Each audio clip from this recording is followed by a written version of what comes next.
What's up guys, welcome to my review of the Opto-G 2K line Fuji from Latitude 64. As you can tell by looking at it, this is the newest overmold disc in the Latitude 64 Opto-G plastic, or the 2K line. It's called Opto-G because it's Opto on the flight plate, gold line on the rim. Jumping straight into it, the Fuji is an overstable mid-range. The flight numbers for the Fuji are a speed 4, glide 4, turn of 0, and a fade of 2. Personally, I would say those numbers are spot on. In my testing, it's been a very straight flying disc with a good reliable fade, but it doesn't carry as far as something like the EMAC Truth or the regular Truth. It doesn't seem to quite have that carry and that length to it, which for a mid-range is totally fine. You're not gonna be throwing your mid-ranges for max distance shots. You're throwing them for control, you're throwing them for accuracy, and you're throwing them to shape lines, and that's what this disc does super well. If I had to compare it to something specifically in the dynamic discs lineup, I'd say it's most similar to a Verdict. It's not quite as overstable as like the Westside Bard or the Latitude Anchor.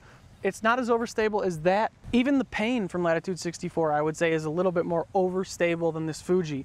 It has a little bit of a turn to it at the beginning of its flight, not quite as much as an EMAC Truth, but a little bit more than something like a Verdict. And then as far as the fade, again, a little bit more than an EMAC Truth, very similar to that of the Verdict, which is why I say it's very similar. As far as the feel in the hand for the Fuji, it's a fairly deep mid-range, but it's not painfully deep. It's not uncomfortable at all. It feels like a typical mid-range with a bead, but this doesn't have a bead on it. It just has that beaded feel to it. So if you're one of those people who just needs a beaded mid-range and just can't find that quite right fit, the Fuji is definitely one you should check out. It has that beaded feel, and it has a very controllable, consistent, straight flight. Moving into the flight, like I said, very controllable, very consistent, very straight. There is a little bit of a high-speed turn on the Fuji, not as much as something like a Truth or an EMAC Truth, but it has a little bit of a turn, so it's a noticeable turn. If you throw it flat into some headwinds, you will get some turn out of it for sure. And if you throw it hard without any headwind or anything like that, you will get a little bit of a turn, but it's always going to finish back to the left on a backhand throw. There's not a huge dome on the Fuji either, so it doesn't have a ton of glide, but for mid-range, that's what you want. That's okay.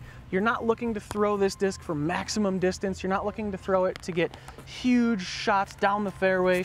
You're looking for this to be controllable and accurate and put yourself right next to the basket so you don't have to worry about making any tough putts. And that's what the Fuji does so well. For me, I wasn't 100% sure I was gonna like this disc. I really like the Verdict, I really like the EMAC Truth, and so I was thinking, I'm not really sure I'll need this, but the flights out of it that I was getting were so consistent, and almost every single time it was right where I wanted out of my hand. I like that the Verdict and the EMAC Truth carry a little bit longer so that I have that if I need it, where the Fuji doesn't exactly offer that, but I like that the Fuji, you can put a lot more power into it and not have to worry about over torquing it. This is a very torque resistant disc, so if you throw hard, if you throw with a lot of power, the Fuji is one you're really gonna like and you're definitely gonna have to check out. As always, when I do disc reviews here on the DG Weekly channel, I like to give these discs away. So to enter into that giveaway, all you have to do, if you're watching on Facebook, you have to like the Facebook page, and if you're on YouTube, you have to be a subscriber. If you're watching on one and want to enter into the other, totally fine, you can enter into both giveaways.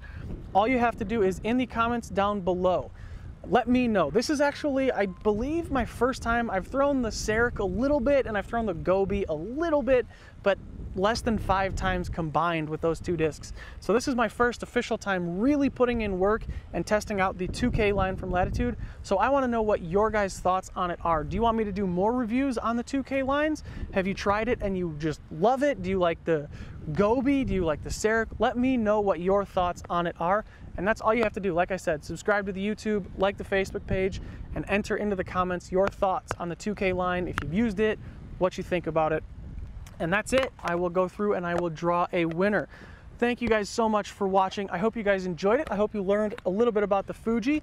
If you throw this thing, very wise choice, very controllable, straight, slightly overstable mid-range disc. I really liked it, more than I was honestly expecting. If you guys are looking for more of me here at DG Weekly, looking for more disc reviews or anything like that, go ahead and click right here and I'm gonna have just a random disc review video. It might be an old one, it might be a new one. It's just going to be a random one. And then right down here is going to be my series for the 2018 Trilogy Challenge disc reviews that I did, the Latitude 64 Musket, Dynamic Discs Patrol, and the West Side Discs Maiden.